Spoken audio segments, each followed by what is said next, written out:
What's up, YouTube? E equals MCU, full effect running right now. And some news came out this morning. I just wanted to chime in on it. I've been seeing the reports. Actually, late last night, I saw the THR roundtable with the studio executives video pop up, and I didn't get a chance to watch it, and then wake up this morning and all of a sudden there's Spider-Man news that's dropping on there. So let's go into this, guys. Let's go ahead and dive into what was said in this article. All right, Spider-Man. Now this comes to us by way of comicbookmovie.com. They wrote an article on it. It says Spider-Man, Sony boss hopes deal with Disney to share the web slinger will continue for years to come. Now we have to break that down and what that all means, but let's go over what was said in this interview. Now things broke down between Sony Pictures and Disney last year, but a deal was eventually reached to keep Spider-Man in the MCU. Now a Sony exec shares their hopes that the partnership will continue. The Sony exec Tom Rathman states that the fan base, which is important to all of us, seem to really respond to what Tom Holland and the Spider-Man crew have done before. Horn says in the video below, and they like it. They like the fact that the MCU and Kevin Feige were involved, and we heard feedback out there that suggested joining forces once again was probably a really good idea. AKA, we saw all of the stuff on the internet about Sony give the rights back to Marvel. That's basically what he's telling you guys. It's like they hear you, they know what the fans want, they know what the fans are saying. He goes on to says, when asked about the worth, Rathman gave a positive response when asked if the partnership will continue. He says, "I hope so.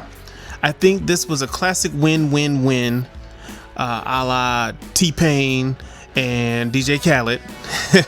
I think it was a win for Sony. I think it was a win for Disney. I think it was a win for the fans and moviegoers. The only thing I would say about that is the news cycles and the rhythm of the negotiations don't necessarily overlap. I think we could have gotten there, and the news got ahead of some things." And if you've seen the video, he actually is looking at Alan Horn, Disney exec, when stating that. But all of that said, let's just kind of go in between the lines here. This is what we do on this channel, okay? Like I said, basically, yes, they heard the fans. They know that us Marvel fans want Spider-Man and all of his characters to be connected to the MCU. With that said, I don't think that Sony, they know what they have in their hand here. I don't think they'll ever give the rights back, and I don't think Disney can buy them back. And realistically, you guys, you got to think about it. With everything at the height that it is now, maybe Sony really did ask for $10 billion, and it's like Disney's not gonna pay them $10 billion.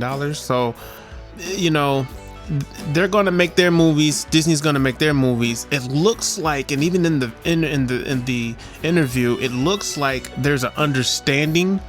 I think that Sony understands that if they were ever to pull Spider-Man from the MCU, the backlash wouldn't be worth it. I mean, Sony's trying to build, and they don't really have a lot of their own properties, as he stated in that interview.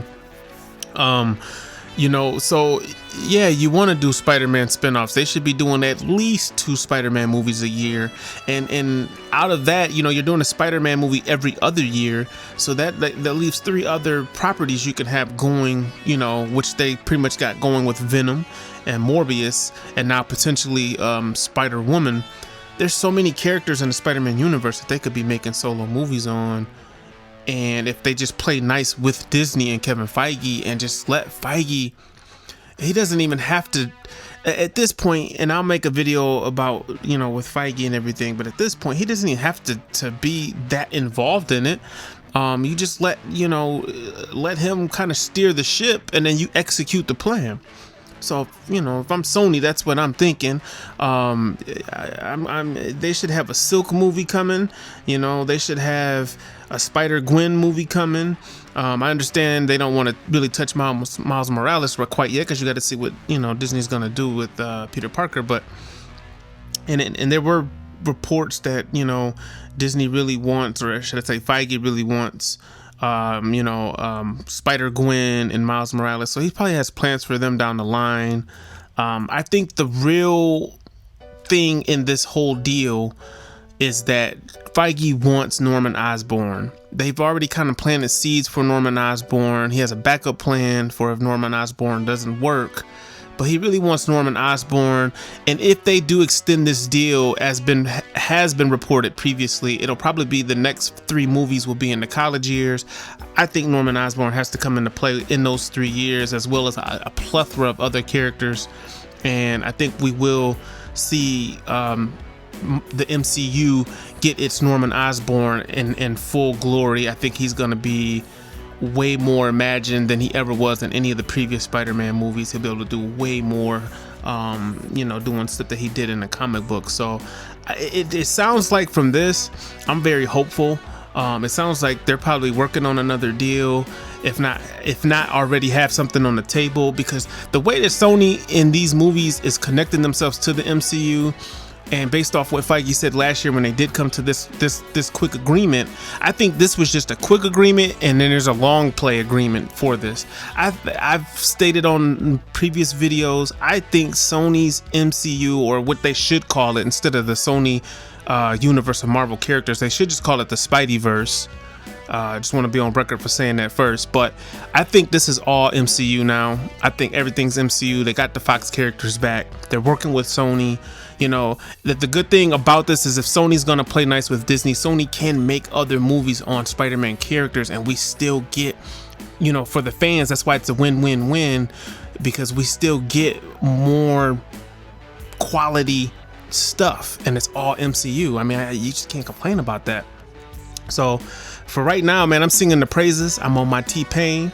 All I do is win, win, win, no matter what. That's what Alan Horn should be playing in his office right now. Him and Bob Iger and Kevin Feige, they all need to have that blasting. I'd pay money to see them in their office dancing to that song right now, because that's what they're doing right now, is winning. But let me know what you guys think in the comment box below, and I'm out.